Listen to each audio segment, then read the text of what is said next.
All right, so thank you for joining us today. If you'd like to support future AMATYC webinars, consider becoming an AMATYC webinar. Consider becoming part of AMATYC by being a member. And we would like to thank McGraw-Hill Higher Education for sponsoring the AMATYC webinar series for 2023. Also, remember, we are on social media, our My AMATYC website, Twitter, Facebook, and YouTube, as well as offering a variety of professional development opportunities and publications. In fact, our next conference is quickly approaching in Omaha, Nebraska. If you would like to present or you have something great to share, submit. I've got a nice QR code, or feel free to email me. Also, this webinar recording will be uploaded to the AMATYC webinar archive page. Give it at least about 2 weeks to get that uploaded for you. Note, the views expressed by the presenters are not necessarily the views of AMATYC. Commercial products mentioned by presenters are not endorsed by AMATYC. And so we are welcoming today one co-requisite course for both statistics and quantitative reasoning. So today we have Heather Kahler, I'm hoping pronouncing it right. She is with us, as well as Kristin from the University of Wisconsin-Superior. And her mathematical interests include fair division and statistics.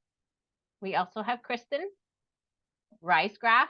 I probably killed it, and I apologize now. She is also interested in teaching and learning mathematics, as well as diversity, equity, and social justice in mathematics. A reminder, we will have a survey at the end or towards the end of our webinar today. I'll make sure to post this survey. If you'd like, you can also use the QR code provided there. We would appreciate any feedback and look forward to reviewing your responses to our webinar attendee survey today. As always, if you have any questions or concerns, please email me at webinarcoordinator@amatyc.org. Thank you, and here are our presenters.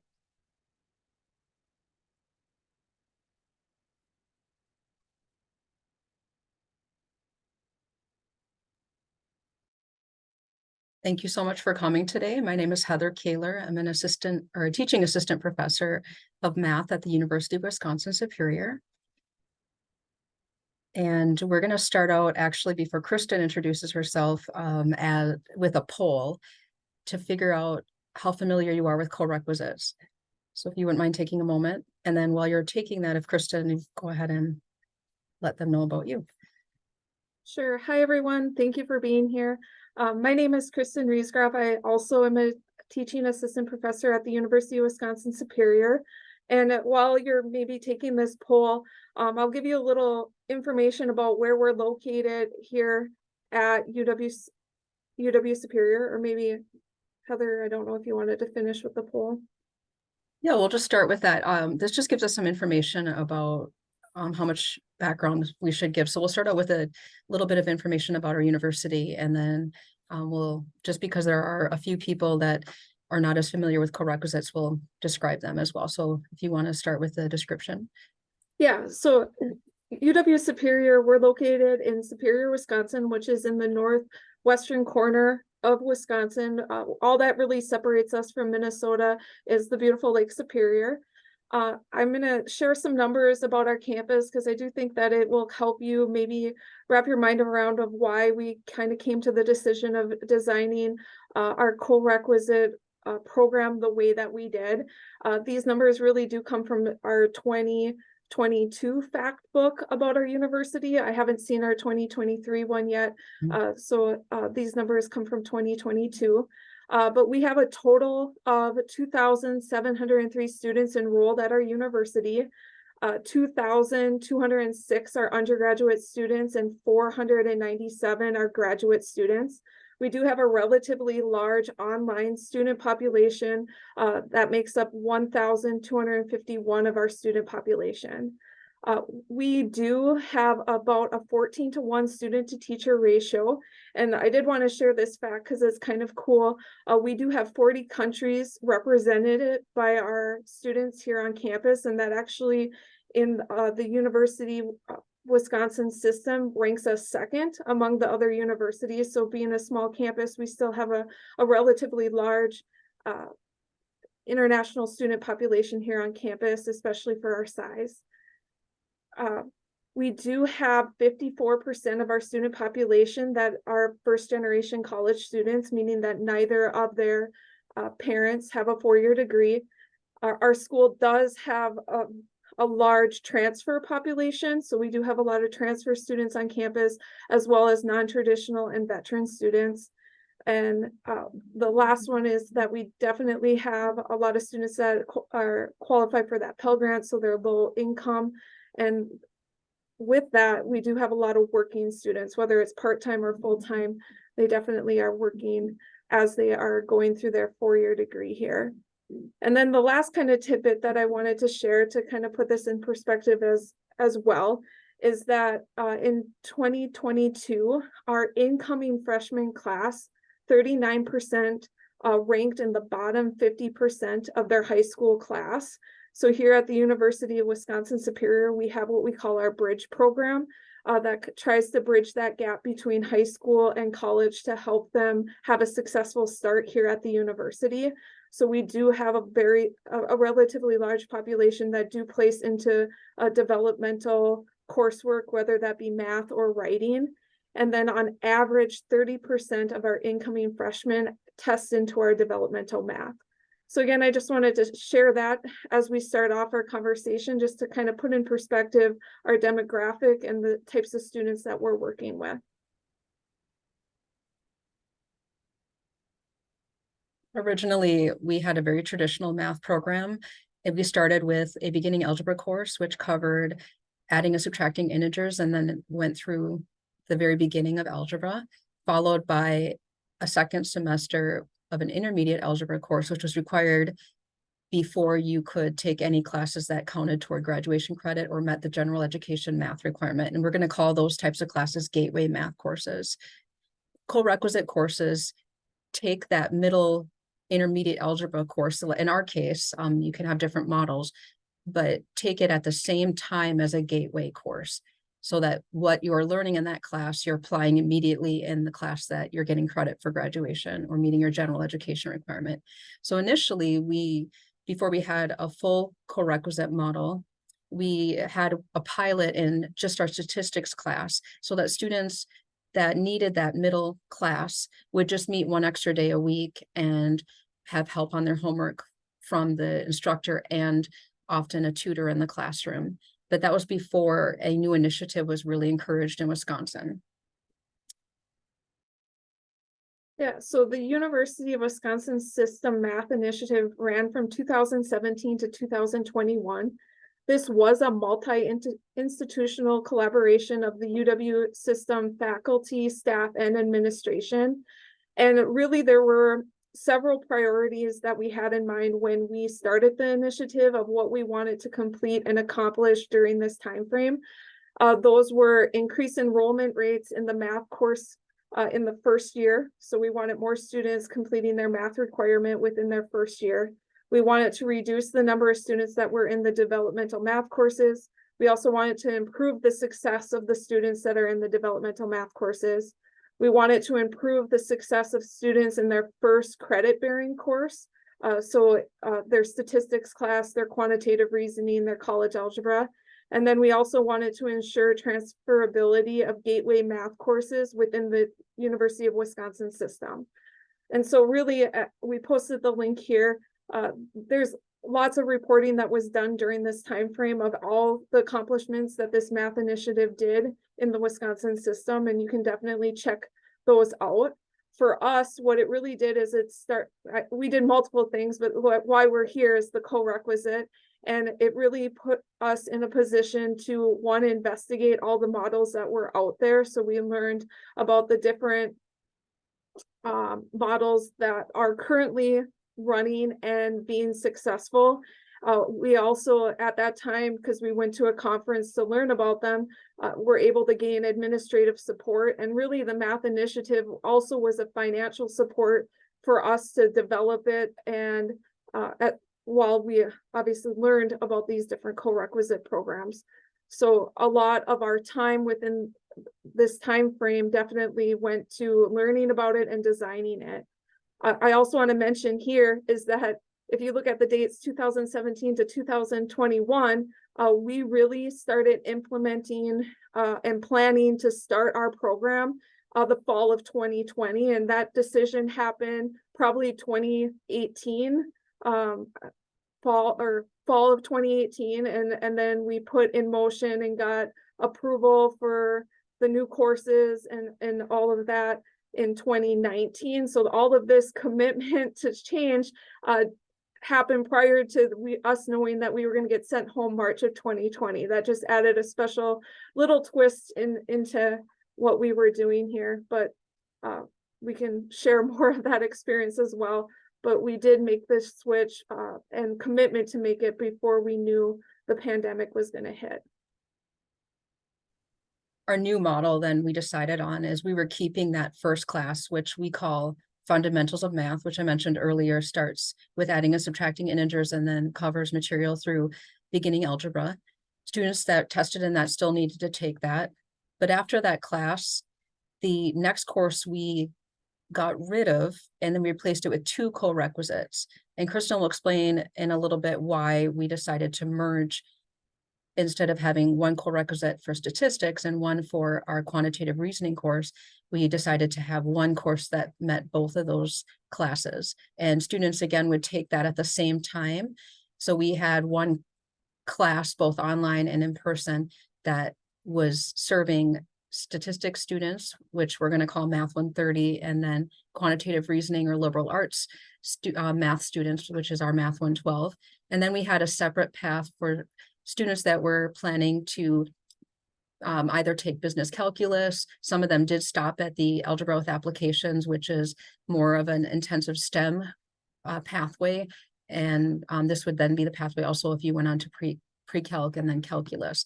And there were very specific reasons we didn't intend initially to have 1 course that met both of these needs for the gateway courses, but it became clear as we were planning that that's what we wanted to do.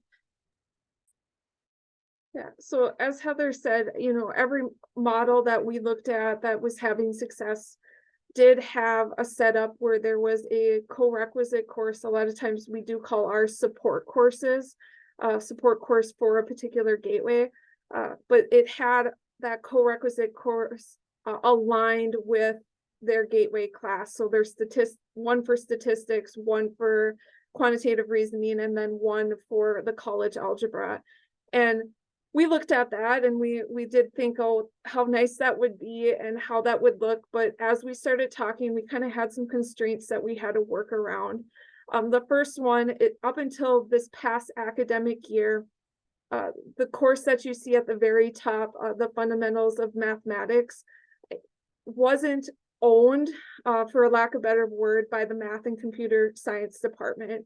And so when we initially started building this program, we were asked to not touch, in a sense, or change that course. So we wanted to do this programming with keeping that fundamentals of mathematics as a class on its own, as a prereq. That course at that time was owned or managed by our Educational Success Center rather than our department. So that was one thing that we had to keep in mind. And so that's where we really looked at this second step, which was our intermediate algebra, and how we could just work to supply or split that into co-requisite courses that would meet the needs of the 3 different gateway classes. The second thing is we do have a relatively small department. Our department is math and computer science, but we also house our ITS, our information technology systems faculty members as well. And so we have 7 faculty members. At that time, 2 were the ITS, so the information technology systems professors. 2 primarily do a lot of our computer science. They definitely can do math, but they have been doing a lot of our computer science. And then 3 that are more primary math, but dabble in the computer science as well. We also have 3 permanent instructional academic staff like Heather and myself. that primarily teach math, maybe sometimes depending on our background, help with the computer science, and then regularly seem to have about 3 adjunct faculty that help us out as well. Some that are more of the computer science, because those classes have been booming here at UW Superior, but a couple that primarily also teach the math. So we have maybe a limited supply on faculty and staff to start dividing out classes, 3 additional classes into our schedule, and then trying to figure out who is going to cover them. And then I think on top of that, we had to think about, well, we're taking, which is a relatively large population, 30% of our incoming freshmen that need some type of remediation in mathematics, but they're in 3 different tracks, which makes those numbers start being smaller if you start putting them into 3 tracks. And if I kind of give you an idea, this fall semester in particular, we did a count, and for our Corequisite that supports our gateway for college algebra, we have an online class and an on-campus class. The online class only has 2 students in it, where our on-campus has 10. And then for our gateway class, just the one that supports both our stats and our quantitative reasoning, we have 6 online, or 6 on campus and 9 online. And so that poses another problem, because at our university, the ideal number is a class of 10 or more. And so anytime that these numbers are below 10, our department chair has to give reasons, right? Reasons of why that class is still needed. So splitting even further into 3 classes or co-recs just posed a problem. One of staffing, but then also staffing maybe low enrolling courses. The 4th one that I want to share is also, at that time, administration had asked us to keep flexibility within schedules. We already had, before we started creating this, writing that had a co-requisite program where they were cohorted, meaning if you were in the developmental writing class and taking it at the same time as the college writing class, there was a block time for both of those that you would take, and it was set, and you didn't have a whole lot of choice. They didn't want us to do the same thing with our math classes, because then that would be, 6 classes of writing, maybe 5 or 6 credits of math, and they wouldn't have much flexibility in that semester that they took both. So they wanted us to figure out a way where we could keep things, a student's choice of schedule, as flexible as we possibly could. So with that, we kind of started thinking about, what would these classes look like? What are the foundational skills that we would want that support class to have for stats, for quantitative reasoning, and college algebra? And it was clear that college algebra needed its support class on its own, just by design. But when we started doing that, we noticed that the elementary statistics and the quantitative reasoning had a lot of overlapping content, which, if we supported it with one class, we felt like then we were cutting down on how many people we needed to teach it. We were making one class, so we were maybe filling that class more. It was going to allow us to create some more flexibility in schedule. And so we kind of just started running with it from there, as something that we felt would be necessary for us to do to kind of meet all the constraints that we were facing in the beginning of the development. So here, we just put up our course descriptions for all of these. The first one is the description that we currently have for our co-requisite course, which serves both our quantitative reasoning and our stats. As you can see, this, it's kind of vague, but we did decide on a 2-credit course. We did list the topics that at the time when we initially decided to build this program, we felt were necessary to be in that support class to support both the quantitative reasoning and the stats. I will tell you, we're in a catalog year, so we are looking at revising this a little bit. And I know that one revision that we've talked about and have interest in is to build in a little bit more flexibility to really emphasize that that co-requisite course is meant to support both our quantitative reasoning and our stats, but then to also write it in a way that these aren't concrete content areas that we would maybe teach in there. We do get to most of them, if not all of them, but we want to build some flexibility of recognizing that we want to serve our students the best that we can. And so we want the flexibility to adapt to the needs of the students in the class. So I know we're kind of looking at that course description of how we can write it in that way that we could be adaptive. You'll also notice our course descriptions for quantitative reasoning and statistics. The quantitative reasoning course has been harder to support, definitely at first, because you'll notice the wording, the third line down, examples will be chosen from, and then there's a list of topics. So different instructors might choose different topics, and then it's really hard to know what material those students would need to practice to be successful in those topics. So we will talk about in a few slides from now how we had to streamline that and agree upon as a department which topics were going to be taught, so long as that Corequisite course was paired with it.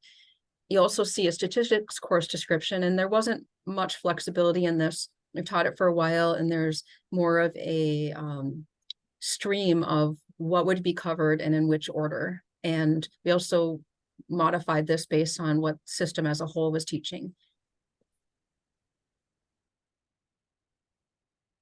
So I think as like a good founding or a good starting place of what we wanted to do from all of what we saw of the Corequisite programs that were out there, we definitely wanted to create our courses in such a way that anyone that needed the support or wanted the support could opt into this support class. Now, some place there and are required to take it, but we wanted anyone that also felt that they needed it to be able to be welcome into the support class, so that they've had additional access to additional support to succeed in those math classes.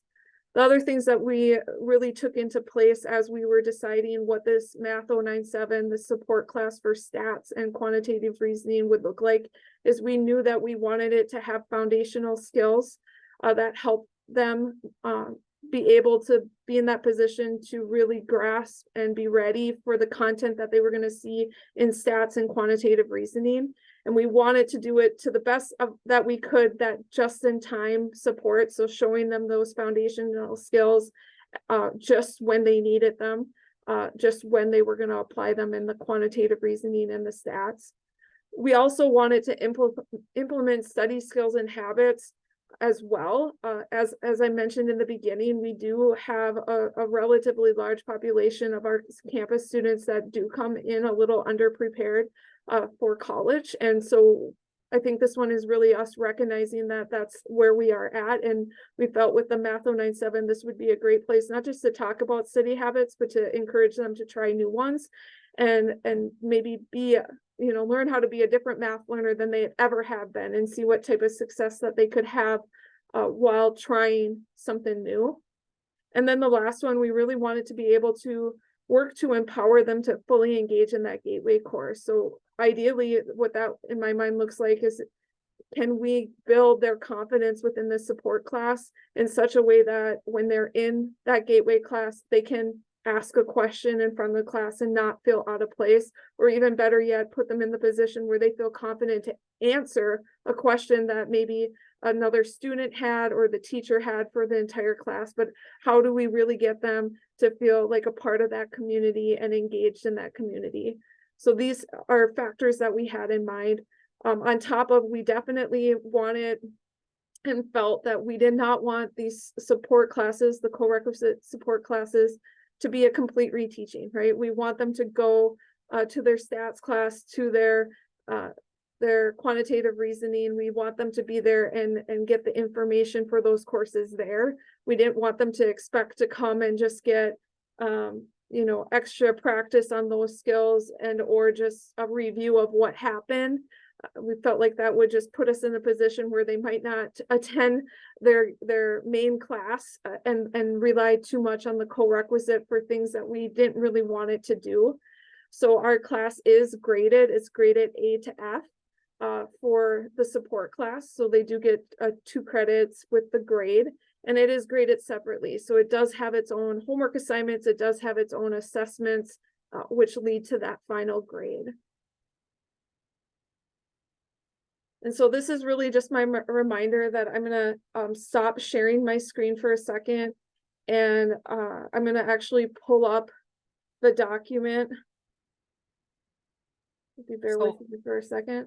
While Kristin's doing that, what we're going to be showing you next is, it's not a very pretty file, but the file that our department voted on that shows in the middle which topics will be covered in the Corequisite. And then on the left, what at the same time will be covered in our stats course, which is 130, which we don't have a title there. And then on the right-hand side, our quantitative reasoning. So as she scrolls through that, she'll just highlight a few things. Yeah. So Heather mentioned it before, once we committed to this one support course for both stats, which is our 130 again, and math 112 is our quantitative reasoning or our liberal arts math. When we started this, we decided, well, we first need to outline the learning outcomes of both math 130 and math 112. And when we were thinking about that, we figured that math 130 has a pretty strict path of what it needs to do. Okay.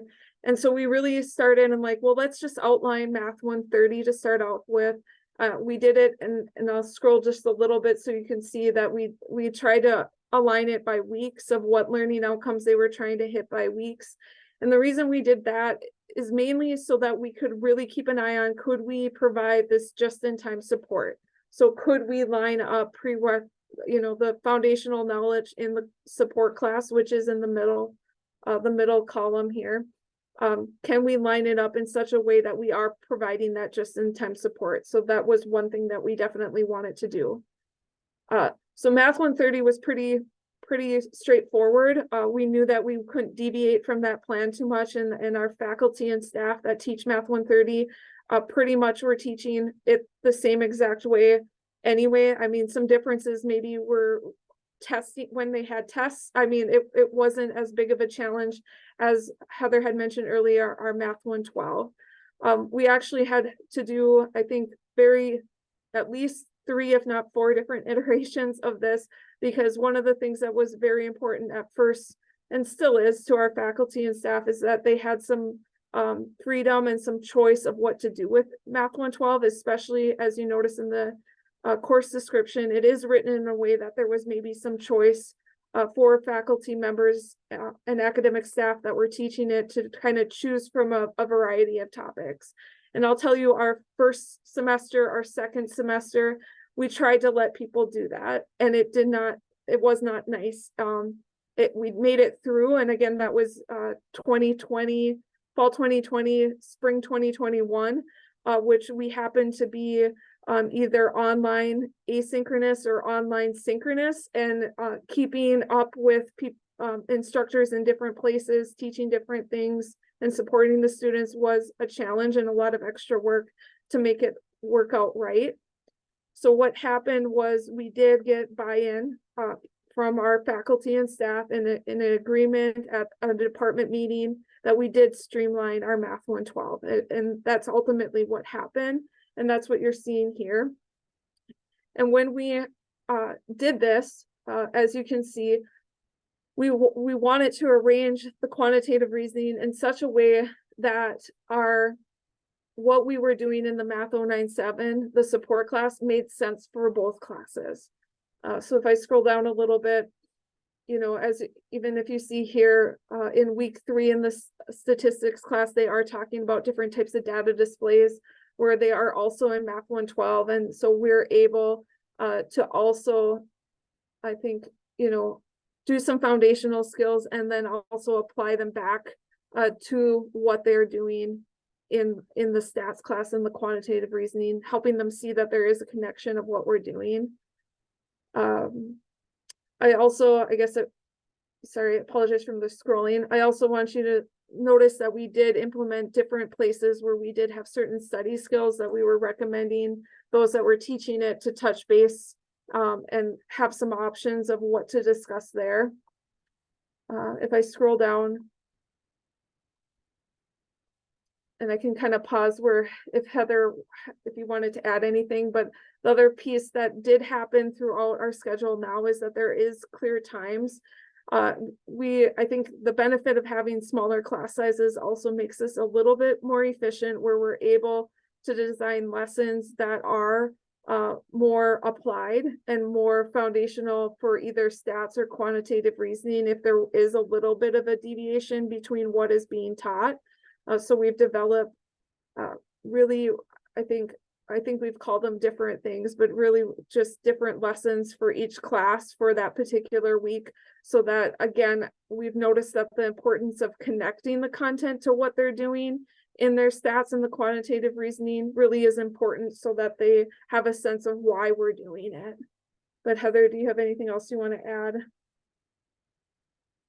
to this table? It just primarily, most of my experience has been teaching this online. So the differentiated instruction meant a different assignment that I, within the learning management system, assigned only to the students that were in my stats, and then only to the students that were in my quantitative reasoning. And there were just times where it didn't make sense to try to keep everyone together.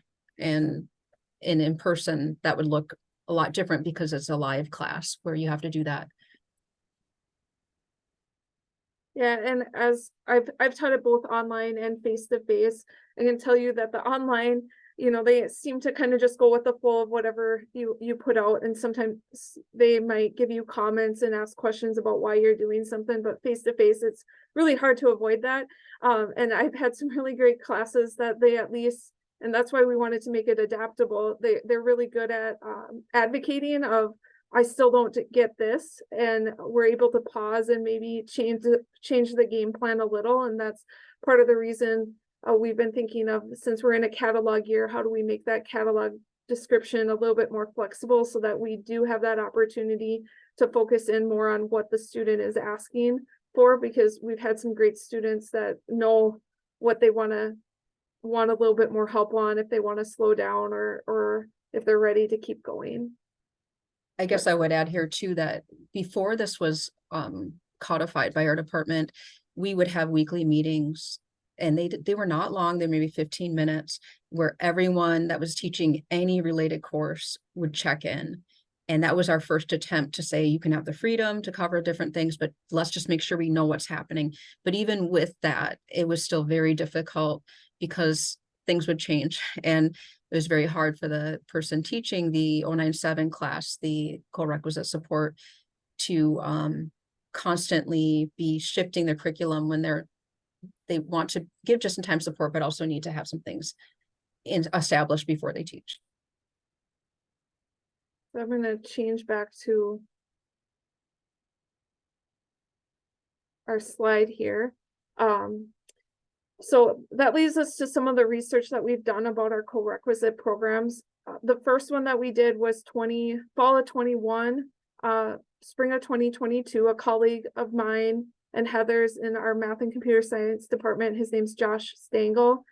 We did a research study on, well, what's the perspective of the students that are taking this class? So we conducted surveys at the beginning, the midterm, and the final of our co-requisite program, to determine what were they thinking about our course as they came in.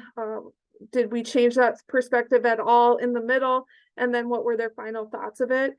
This was pretty interesting, because when they're coming in, I think I can tell you their biggest concerns was the fact, we're taking 2 math courses. Math is a lot of work, so therefore this is going to be a lot of math work. And so that was one of, I think, every semester when I ask this question, that's the first thing that comes up, is that they just feel like they're going to be doing a lot of math in the semester, which they are. But as you can see, like our midterm reflection that comes out here, they do start commenting that it's not as much as they thought it was, or at least not too much or overwhelming. So we at least do squash that misconception as they kind of go through.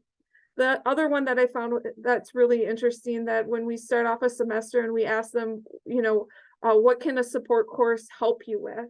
All of them are pretty straightforward and say, yeah, I could use help on reviewing foundational skills, math skills that I forgot. So a lot of them are game and looking for that type of support. But also they recognize that there's study skills that they maybe are not that great at, that they could use help on. One that comes up time and time again is time management. And so recognizing how can we help them manage their time as they interact with these two math courses, and realizing that's a skill that they can take past their math requirement here. Otherwise, I would just wrap up in saying that in the end, we haven't, the majority, I can't even think of one that was truly negative. So the majority of the time we are getting positive feedback from our students. They are telling us that they felt that it was supportive. They are telling us that it's helpful. Some do feel like it was essential to them getting through their Gateway Math course. So we are getting those types of feedback from a lot of the students that we have. We do know that the support classes, particularly when we're in that face-to-face environment, the more active that we can make it, they appreciate that. They also do see the support course as supportive, which is kind of cool. They do feel like it's a little community that, you know, it's their place, and they feel a little bit more confident to ask questions and get the help that they need.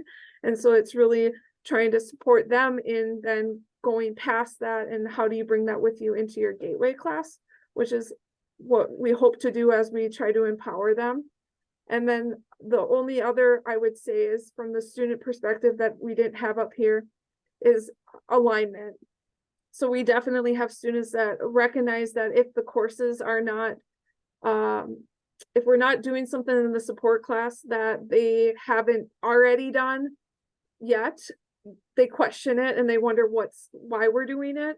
And so having a really streamlined path has been very important for our department, especially as we have multiple instructors teaching different classes. And so that's where that document and really getting buy-in, especially from our group that teach Math 112, of a kind of more stricter schedule, has been very important, so that we really can provide the best experience for these students. After that year of research on students' experience in the course, Kristin and I worked for a year on the instructor experience, and it was more qualitative.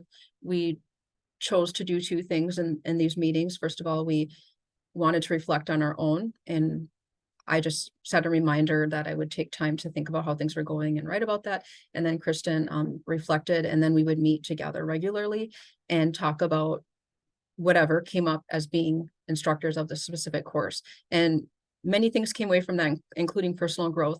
But two of the big ones were, as we mentioned so many times, we need other instructors that are teaching the Gateway courses to be completely on board and staying consistent with the schedule.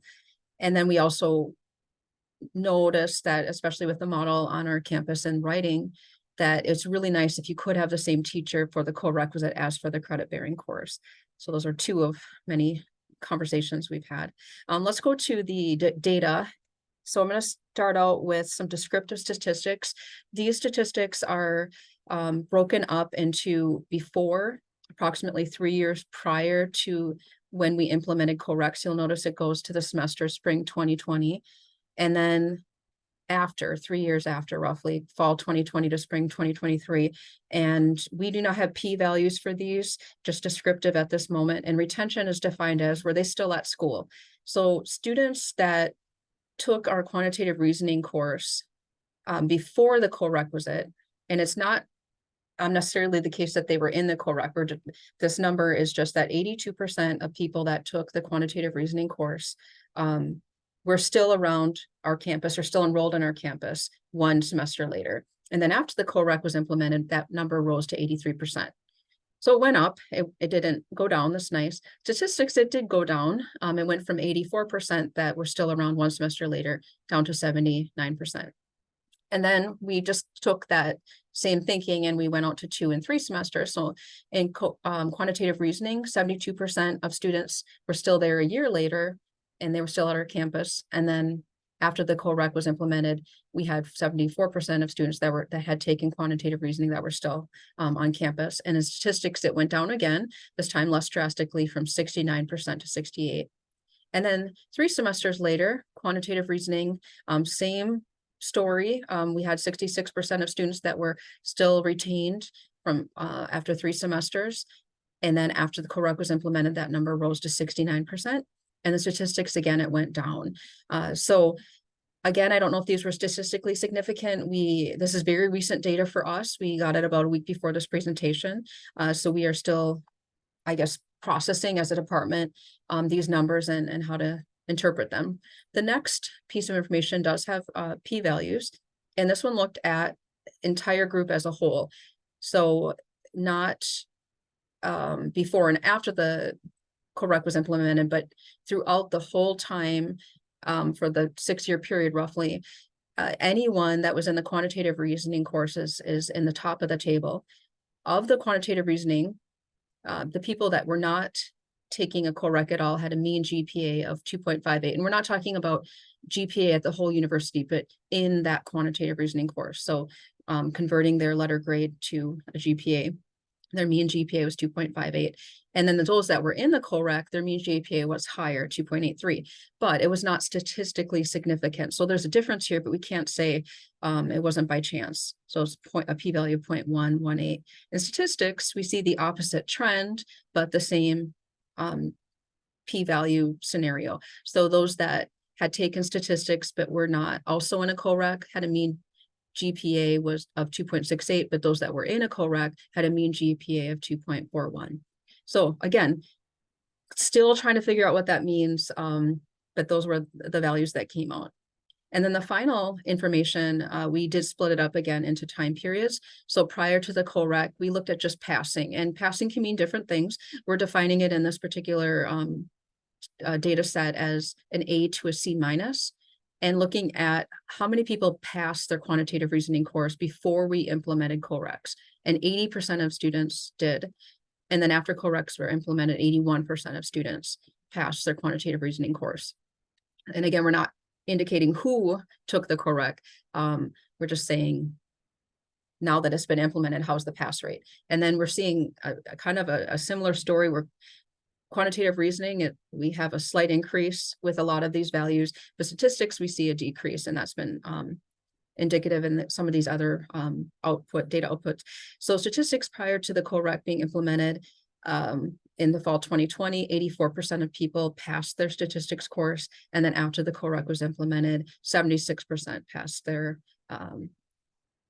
statistics course. And again, we don't have p-values for this. So this is again how we do have more questions that we want to look at the data, and again getting some p-values from some of that other data that was given, but we don't have anything more than this at this time. So it's been very interesting. So that does conclude our presentation. We'd love to hear from you and see what questions we have. So the first question, I'm just going to read it, Kristin, and see what wants to answer it. What withdraw, or looks like, which textbook or resources did you use for your COREC? I'm just going to briefly mention, and then Kristin, if you want to go, because Kristin was the main person that developed this initially, both online and on campus. But I'll just mention that we, from the beginning, have used an open educational resource. And one of the things that I'm able to do in teaching it online and having most of my students also being the same students that are in the gateway courses, which I'm teaching both of those. I have a very nice situation.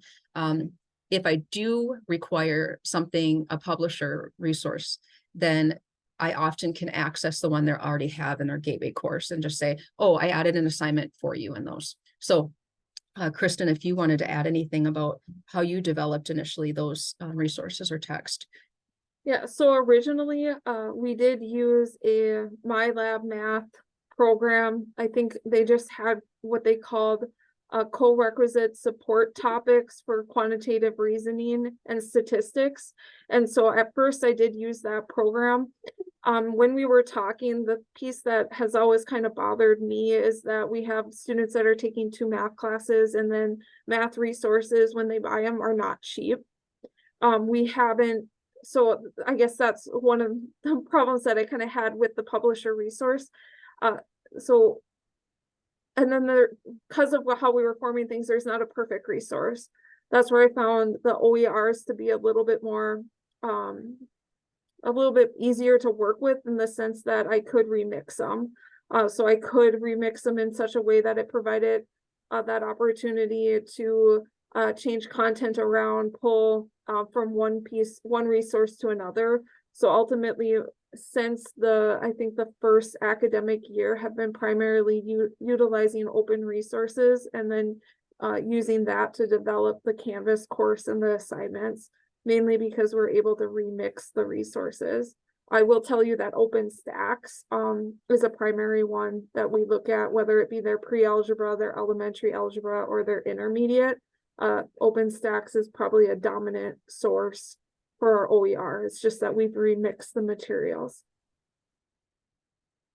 Another question came in, and that's, what about changes planned for new implementation next year? Well, this is a very interesting question, and I'll just let you know that we are still working on that. But one of the two things that have changed is we are in the catalog year, meaning we are looking at course descriptions and our whole program, and changes to the catalog are going to be due in the spring.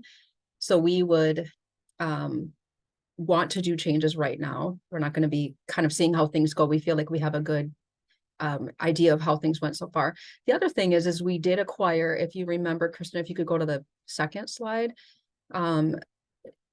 We initially did not have the very beginning math course in our department. That was the beginning algebra course that I've mentioned, starts with integers and goes through beginning algebra. But this fall is the first time that our department has acquired that course, and Kristin and I are both teaching it. She's teaching it in person, I'm teaching it online, and we are noticing a lot of content overlap in what's covered in that course and in what is covered in our Corec. So we are really looking at that and trying to figure it out. And tomorrow we have a developmental math meeting that we're going to just start the conversation of, we just looked at our data set last Wednesday for the first time that we showed you today as a department, and try to synthesize all this and figure out, what does this mean? So we're not quite ready to answer that question, but I know that there's different opinions and it'll be a very interesting discussion. Did you want to add anything, Kristin? Yeah, I would add that I think one of the biggest concerns of going away from this model too fast is the fact that the students that are in it really do need extra support.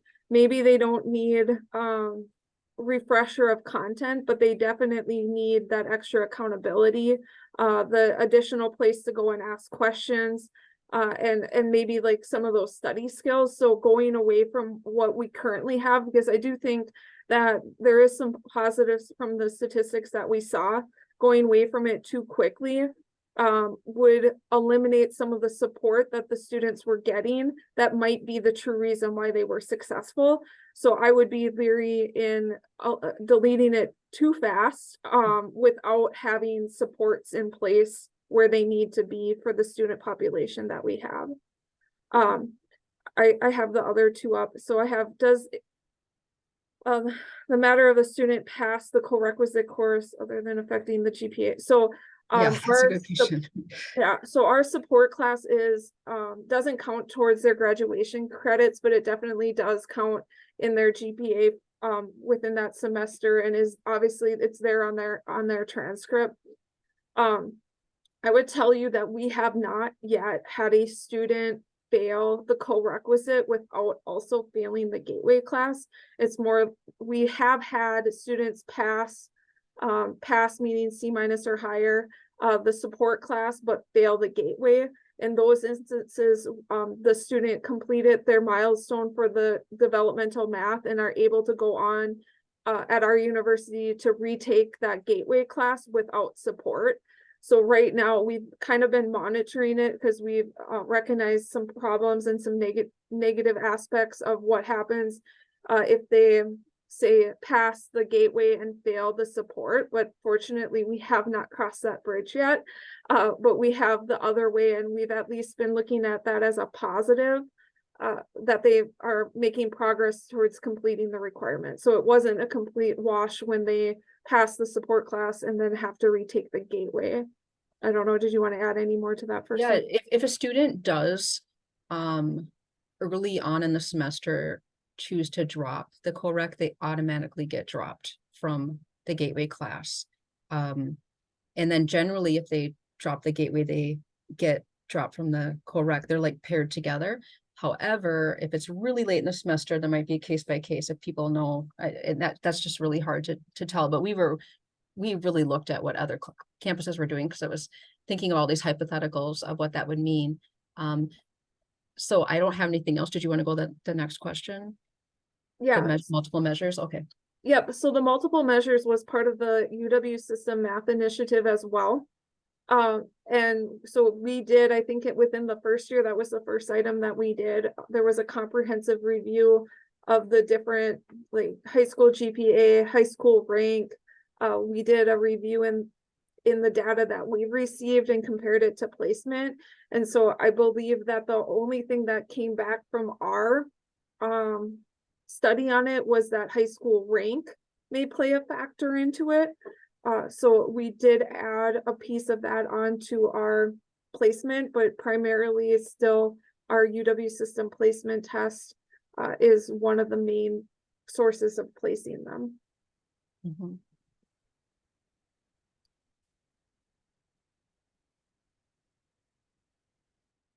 Are there any other questions? I have not found any. Y'all have done great answering questions as they came in.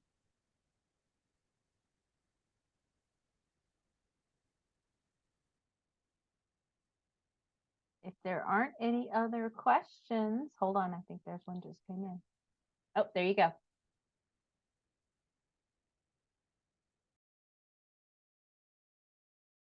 But that's a really hard one. So I think I've been teaching for 18 years and I constantly am growing. Wow. I know when I first started that I reached out to some others and just asked them to meet with me regularly. And initially I came with paper and pencil and had kind of interviewed them, and then it turned into a friendship where naturally happened. But that was really helpful, because you never know what you're going to struggle with, and especially if you have something that just throws you off, like a student scenario, or just feeling you're not being consistent in how you're grading, whatever. It's really nice to have someone to talk to so that you don't get burned out and it doesn't eat you up, like you're getting support. And I think too, focusing lately, what I'm learning within the last 2 weeks is focusing on what you love. Because if there's always going to be things that are hard, and if that's where you focus, it can take away the joy of what you love. And I sincerely love what I'm doing. There are hard parts for sure, but I need to focus on all those things I love. Yeah, and I guess I would just echo that quick, because when my very first teaching job was here at UW Superior, and actually Heather was on that process, and I cannot speak to enough of what my semester maybe would have looked like if I didn't have a Heather here on campus. So I would definitely say that finding that mentorship, but then also, it develops in so much more that even Heather and I are able to meet with each other and discuss things that are happening. I think that just helps so much. And then the other thing that I would say, patience. Patience, especially when you're I've primarily taught a lot of developmental math right now, and patience is key. And I just remind myself that they definitely are learning adults. And that's just the process that we're helping them through, and listening through and being patient with them just goes a long way. And I think everything from there kind of falls in place if I'm patient, and I do a lot more listening than talking when I'm working with them. So. All right. Thank you, everyone. I think that's about time. Again, just wanted to thank everyone. Thank you again, our presenters, Heather and Kristin. I appreciate your time. Please do complete the webinar survey. A link's been provided there. And other than that, y'all have a great rest of your day. And I'm going to stop the recording here so I can remember these things.